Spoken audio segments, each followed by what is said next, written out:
যদি তুমি আমার ব্যাচ স্টুডেন্ট হও, অর্থাৎ তুমি যদি 10 দিনে 10 পেজ পড়ে সকল ইউনিভার্সিটি বি এবং ডি ইউনিটের প্রস্তুতি কমপ্লিট করতে চাও, তাহলে তোমাকে আমি কিছু কথা বলি। কিছু কথা না জানলে না আমার ব্যাচের যদি স্টুডেন্ট হও, প্রথমত তোমাকে আমার জানতে হবে যে তোমার উদ্দেশ্যটা কী। তোমার উদ্দেশ্যটা কী বলতো? আমাদের গোলটা কী, টার্গেটটা কী? আমাদের গোলটা হচ্ছে ভার্সিটিতে কী করা, টপ করে চান্স পায়, এটাই। তোমার সেই স্বপ্নটা আমি পূরণ করে দেবো, কথা দিলাম ইনশাল্লাহ। তোমাকে শুধু এই 10টা দিন আমি যেমনি বলবো এমনি পড়বা, ঠিক আছে কি না? এবার আসি, আমি তোমাকে বলি কীভাবে পড়তে হবে। কেন তুমি হোক সেটা সিইউ, হোক সেটা আরইউ, হোক সেটা জিএসটি, এই তিনটে জিনিসের জন্য একটা জিনিস তোমাকে মাথায় সেট করে ফেলো। তোমাদের যে ভুল জানো সেটা হচ্ছে কি, দেখো, যে কোনো জায়গায় বাংলা এবং ইংলিশে সাধারণত 2 জায়গায় 70 মার্ক থাকে, কেমন? আর জিকেতে থাকে 30 মার্ক।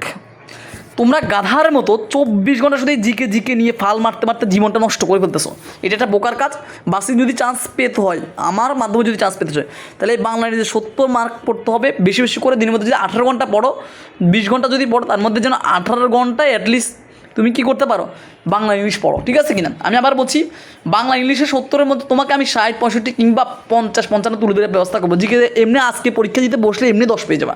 সুতরাং জিকে নিয়ে তো লাফালাফি করার কিছু নেই, বাংলা ইংলিশে পড়ো। কেন বাংলা ইংলিশে পড়বো? আমি তোমাকে একটা জিনিস বুঝি। একজন মানুষের পক্ষে কখনো বাংলা, কখনো ইংলিশ, একজন মানুষের পক্ষে কখনো বাংলা, কখনো ইংলিশ, কখনো জিকে, এই 3টা পার্টে একসাথে এক্সপার্ট হওয়া সম্ভব নয়। কখনো এই 3টে পার্টে একসাথে এক্সপার্ট হওয়া সম্ভব নয়। সেক্ষেত্রে কী করতে হবে? যে কোনো 2টাতে দক্ষ হতে হবে, একটাতে কোনো রকম হতে হবে। কোন 2টাতে দক্ষ হইবা? অবশ্যই অবশ্যই অবশ্যই বাংলাতে এবং ইংলিশে দক্ষ হইতে হবে। কেন? কারণ বাংলা ইংলিশে 70 মার্ক এবং মাত্র কয়টা টপিক পড়লে? 45টা টপিক পড়লে বাংলা ইংলিশ শেষ। তাহলে 45টা টপিক পড়ে তুমি পাবা 70। আর জিকেতে আছে বাংলাদেশ অংশ, আছে আন্তর্জাতিক অংশ, আছে পৌরনীতি, মৌলিক জিকে, অর্থনীতি, তারপর আছে সাম্প্রতিক, সব কিছু মিলে 30 মার্ক মধ্যে 25 মধ্যেও কমন ফেলতে পারবা। তারপরে এই 2000 টপিক পড়লে তুমি পাবা 25 কমন। আর এই 45 টপিক পড়লে, আমার দেখো, আমার সিটটা তোমাদের কাছে থাকলে সিটের দেখো একদম লাস্ট পেজে 45টা টপিক আমি দিচ্ছি। সেই 45 টপিক পড়লে 70 মার্ক কমন পড়ে। সেই 45টা টপিক আমি আমার ব্যাচে 10 দিন শেষ করে দিব। তোমার প্যারা নেওয়ার কোনো কাজ নেই, ঠিক আছে কিনা? তার মানে আজকে থেকে আমি আবার বলছি, মার্কশিট যদি চান্স পেতে হয়, বাংলা এবং ইংলিশের যে 70 মার্ক, এইটাতে অ্যাটলিস্ট কী পাই দেবো? 55 পাই দেবো অ্যাটলিস্ট। আর জিকে তুমি 10 পাও, তাহলে কত হচ্ছে? 65 প্লাস জিপিএ যদি তোমার 20 ধরি বা 15 ধরি, তাহলে কত হচ্ছে? 70, এই 80 হয়ে যাচ্ছে। 80 মানে একটা টপ করে বিশ্ববিদ্যালয়ে চান্স পাও। আমার কথা কি বুঝতে পেরেছো? সুতরাং গাধার মতো পড়াশোনা করা যাবে না। আবার বলছি, গাধার মতো পড়াশোনা করা যাবে না, বাসির পদ্ধতি টেকনিক্যাল হতে হবে। আর মনে রাখবা, ইংলিশে যদি তুমি টপ 25 প্লাস পাও, তাহলে তুমি যে কোনো ইউনিভার্সিটি টপ করে ফেলছো।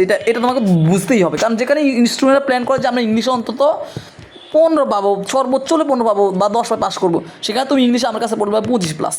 সেটা আমি ব্যবস্থা করে দেবো, তোমার প্যারা নেওয়ার কোনো কাজ নেই।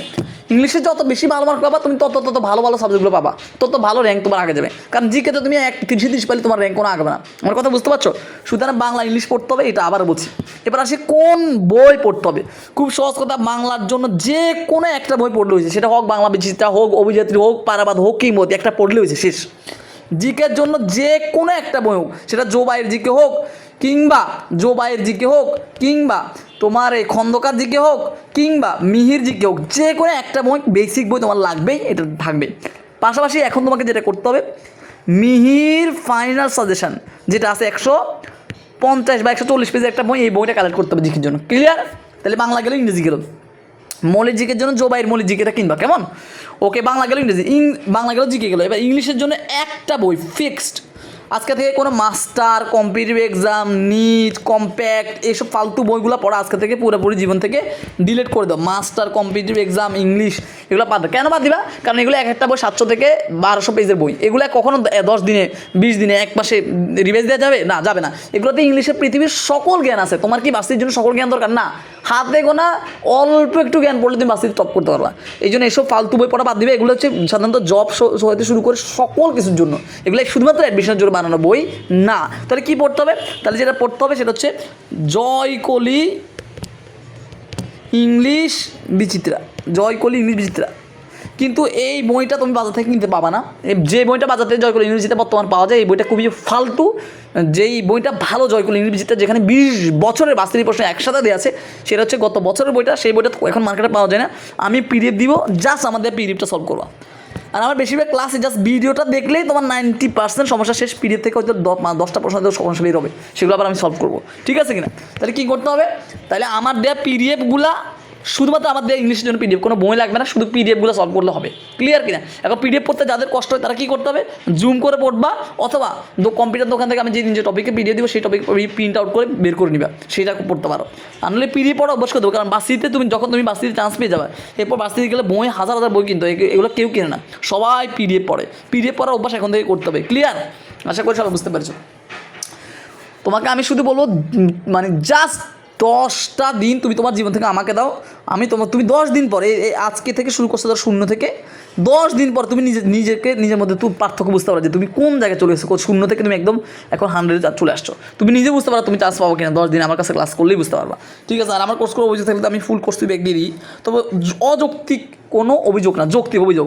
ধর তুমি জাস্ট আমার কোর্সে ভর্তি হয়েছো, কেমন 10 দিনের কোর্সে ভর্তি হয়েছো, কিন্তু এরপর কোনো একটা ক্লাসও করো নাই, কোনো প্রশ্ন করো নাই, আমার সাথে কোনো যোগাযোগ নেই। 10 দিন পরে এসে বলছে আমি কিছু বুঝি না। কেন বুঝি না? কারণ তুমি ক্লাস করছো না, ক্লাস করি না, যা এটা করছো না, এটা করি না, তোমার কোনো মনোযোগ না, কিচ্ছু না। খালি আমার কোর্সে ভর্তি হলে কি চান্স হবে? না, আমার কোর্সে ভর্তি হয়ে আমার ক্লাসগুলো করতে হবে, কিছু না বুঝলে আমাকে জিজ্ঞেস করতে হবে, আমাকে কল দিতে হবে, আমার সাথে যোগাযোগ রাখতে হবে, এই সব কিছু মেনটেন করতে হবে। তারপর না তুমি অভিযোগ করবা।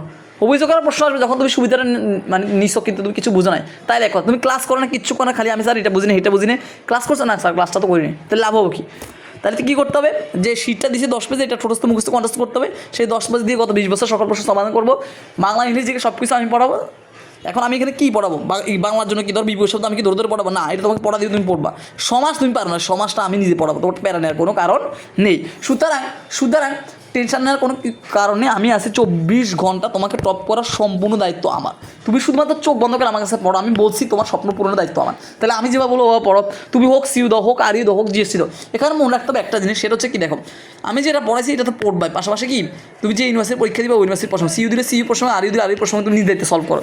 আমিও সলভ করাই দিব, কিন্তু সেটা আগে 10 দিনের কোর্সটা শেষ করার পর তারপর আমি প্রশ্ন ভেঙে যাবো, ঠিক আছে কিনা? তারপর তুমি নিজে 10-12 সলভ করতে, তুমি এত এক্সপার্ট হয়ে যাবা, তোমাকে কী বলবো।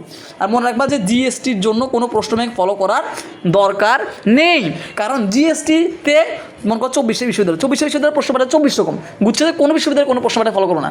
জাহাঙ্গীরনগর শাস্ত্রের প্রশ্ন যে প্যাটার্ন, সেই প্যাটার্নে কখনো জিএসটিতে প্রশ্ন হবে না। জিএসটি প্রশ্ন একটা কমন ওয়েতে একটা প্রশ্ন হবে, আমার কথা বুঝতে পারছো? সুতরাং ওই প্রশ্নগুলো সলভ করে কোনো কমন এগুলো পড়বে না, কিছু লাভ হবে না।